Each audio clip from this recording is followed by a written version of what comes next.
Certaines personnes sont-elles dotées du pouvoir d'en faire revenir d'autres à la vie?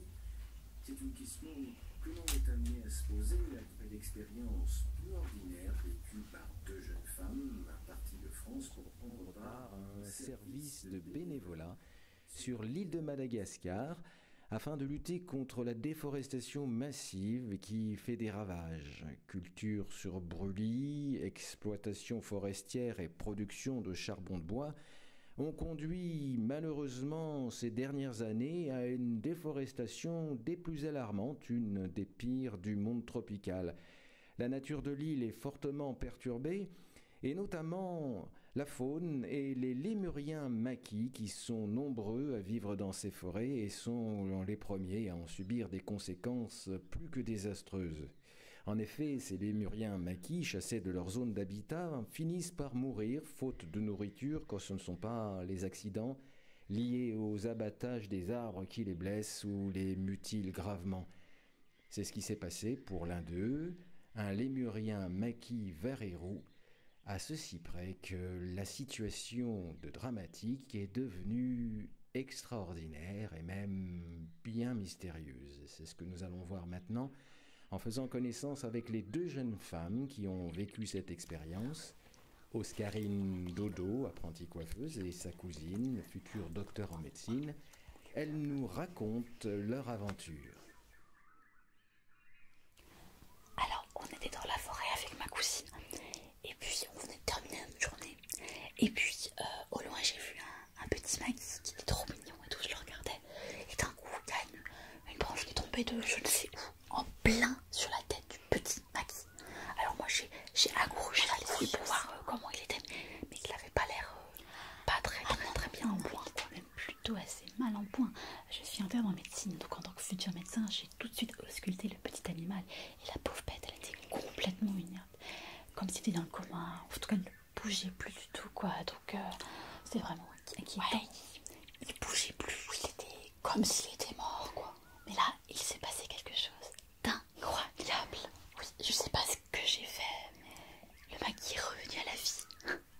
On On est évidemment en droit de se poser des questions sur les circonstances de ce qu'on peut bien appeler maintenant un miracle, où, quand et comment les choses se sont-elles produites, quelles ont été les sensations ressenties par la jeune femme, Oscarine Dodo. Nous lui avons donc demandé de bien vouloir participer à une reconstitution des faits en tâchant de nous expliquer le plus précisément possible comment les événements se sont passés. Nous lui redonnons immédiatement la parole. Moi, je me tenais exactement. Et moi, je comme ça. Ça va mon profil en fait à la caméra. Et donc, du coup, j'ai voulu prendre le petit Maggie dans mes bras comme ça. Voilà, je l'ai pris comme ça dans mes bras. Et là, je sais pas ce qui s'est passé, mais en le tenant fort contre moi, j'ai senti comme une chaleur qui émanait de tout mon corps. Je me sentais bien, je me sentais forte et j'ai commencé à vouloir parler au petit Maggie. Elle disait quelque chose de vraiment complètement incompréhensible. Voilà, je commençais à lui parler, je comprenais pas. Voilà, comme ça. Voilà, c'est comme ça de plus en plus. On comprend rien comme ça. En le regardant bien.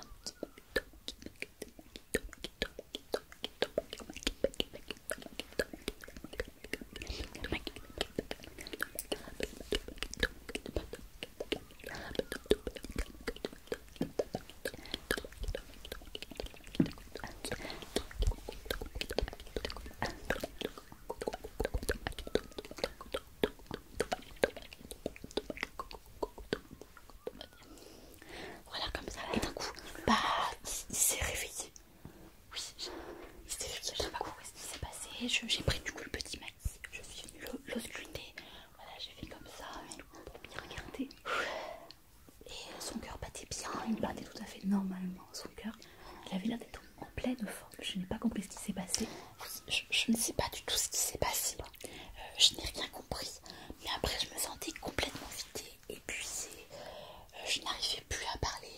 J'avais plus d'énergie. Tu te rends compte, cousine, c'est un don que tu as d'aider les gens à faire sortir du coma. Oui. C'est peut-être un don, mais bah, ça fatigue quoi. Ça fatigue. Hein. Ouais, ça fatigue. Ouais. Voilà. Merci pour. C'était la docteure Dodo et sa cuisine. En parlant avec la population locale et notamment avec les plus anciens, notre envoyé spécial dans la capitale, Antananarivo, nous a appris que ce don de sortie du coma, bien que très rare, est très connu là-bas. Et selon certaines croyances populaires, les guérisseuses étaient des femmes vénérées pour ce don, mais aussi parce qu'on savait qu'il existait un revers de la médaille, un contre-don très handicapant, puisque chaque expérience de sortie du coma s'accompagnait pour la guérisseuse d'une perte sans retour de ses capacités physiques, psychiques et intellectuelles, la laissant bien souvent seule, désemparée et incapable de prendre part à tout groupe social. Espérons de tout cœur que ce ne soit pas le cas pour notre jeune amie Oscarine Dodo et souhaitons-lui une longue carrière pleine de réussite dans sa passion première, la coiffure.